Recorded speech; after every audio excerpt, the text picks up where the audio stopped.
Армысыздар, менің қолдаушыларым. Менің арнама хош келдіңіздер. Егер арнаға тіркелмеген болсаңыз, онда міндетті түрде тіркеле кетіңіз.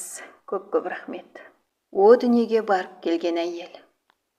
1997 жылы ойламаған жерден түсік тастап, ауруханаға түстім. Алдында тексеріп көрген дәрігерлер баланы сақтап қалуға болады деген жорамалмен мені емдеуге алды. Бірақ бір аптадан астам ем қабылдаған маған ешқандай дәрі-дәрмектің көмегі тимегенін білген дәрігерлер аяқ астынан баланы алып тастауға шешім қабылдады. Бірақ 5-ші айға кетіп бара жатқан ішімдегі шарананы алу оңай емесін біліп, жалпы наркоз беруін өтіндім. Сонымен 20 минутқа созылу керек тазалау жұмысы басталып та кеткен. Бірақ мен есімді жиғанда сағат кешкі 5-тің шамасы еді. Ал мен ота үстеліне түскі 2-де жатқанмын. Оянғанымда сонша үреймен қарап тұрған дәрігерді көріп таңданып қалдым. Сен бізді өзіңмен қосып өлтіре жаздағаныңды білесің бе, дейді медбике бір кезде. Өз-өзіме келгенде барып мән-жайды ұқтым. Тазалау кезінде менің жүрегім бірнеше минутқа тоқтап қалған көрінеді. Есі шыққан дәрігерлер менің екі бетімнен шапалақтай берген сияқты. Екі жағым ауырып тұр.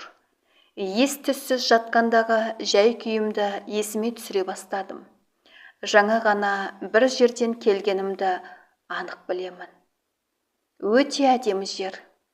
Түстердің соншалықты көптігі анық ажырата алмаймын. Бала күнімізде жаңбырдан кейін асфальтта машиналардан төгілген жанармайдың түсі күнге шағылысып, құбылып жатады. Бұл қандай түске жатады деп сұраушы едік бір-бірімізден. Сол сияқты бір-біріне араласып кеткен анық қай түске жатқызарыңды білмейтін керемет, ғажайып түстердің арасында жүрмін. Мені біреу әдемі дауыспен шақырады. Бірақ ол адамның кім екенін есіме түсіре алатын емеспін. Өз атымды өзім ұмытып, өзімнің кім екенімді ұмытып тұрмын. Ол кімнің аты еді деймін. Мен кіммін деп үстіме қараймын, бірақ ештеңе көрінбейді. Мен кіммін? Аталап жатқан кімнің аты? Қайдамын? Бәрі таңсық. Әдемі әуен естіліп жатыр. Үңіліп, үстіме қараймын. Бірақ ештеңе көрінбейді. Бір кезде ақ киінген екі адам екі жағымнан ұстады да шыңырауға түсіп келе жатқандай төмен қарай құлдилап келе жаттық. Бір жерге келгенде екеуі де жоқ болды. Құлағыма есіңді жи, көзіңді аш деген сөздер келе бастады. Ертеңіне орнымнан тұруға рұқсат берген соң жәймен дәлізге шықтым. Аурухана дәлізінде емделіп жатқан әйелдер маған тура бір әруақ көргендей таңдана қарап, кейбіреуінің мынау кешегі жүрегі тоқтап қалды деп жатқан келіншек қой деп сыбырласып жатқанын естіп қалдым.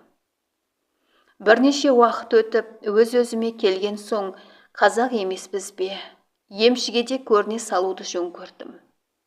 Емші алақаныма қарап отырып, сен 2 рет ана дүниені көріп келген екенсің деді. Түнде көрген түсің күндіз қайталанып жатады екен. Не ойласаң да жақсы нәрсе ойла деді. Үйге келген соң анама телефон соғып, болған жағдайды айтып бердім. Ол бала кезімде қатты ауырып, ауруханада қайтыс болғанымды айтты. Бірақ ақтық сапарға шығарып салуға әйелдер жуындырмақ болып ашқанда қимылдап жатқан мені көріп шошып кеткен көрінеді.